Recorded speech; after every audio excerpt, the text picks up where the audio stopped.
Sira na. Ito na lang. Isa muna para hindi kayo mahirapan. Ako, taas na lang. Ano ba malaki? Ito lang. Malalaki Malalaki rin ito. po.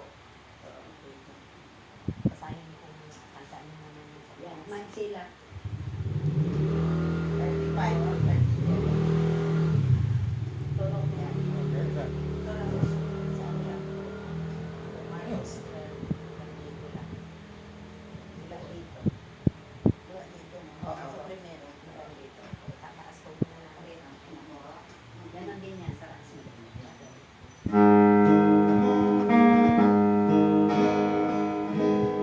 Sing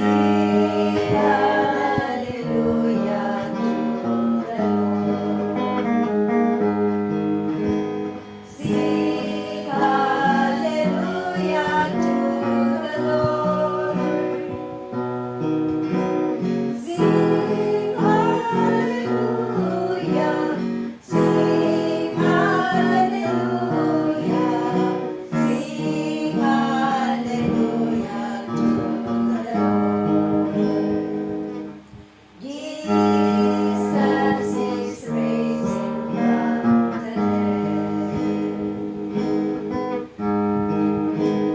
Jesus is risen from the dead.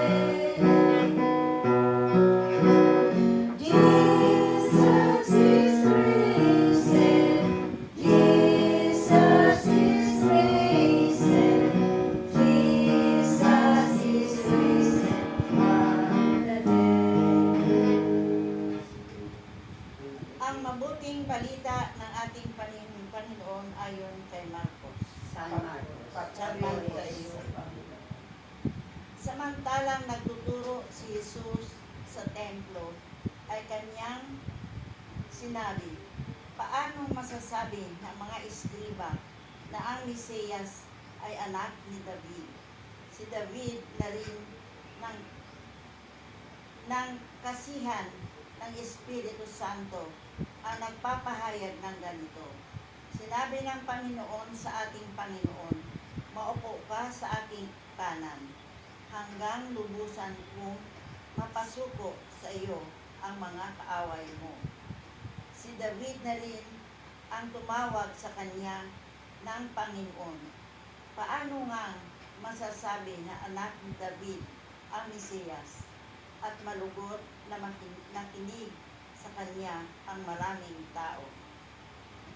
Ito po. Ito po ang salita ng mabuting balita ng ating Panginoon.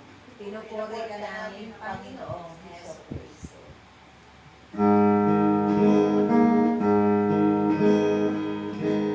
Sing hallelujah to the Lord. Sing hallelujah to the Lord.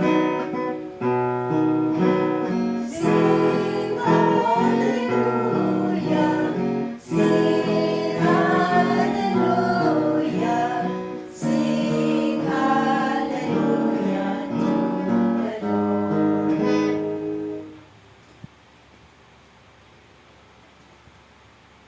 Mr. Dolce, sa akin, wag mo na ilok-ilok. Ilok ko din. Grace.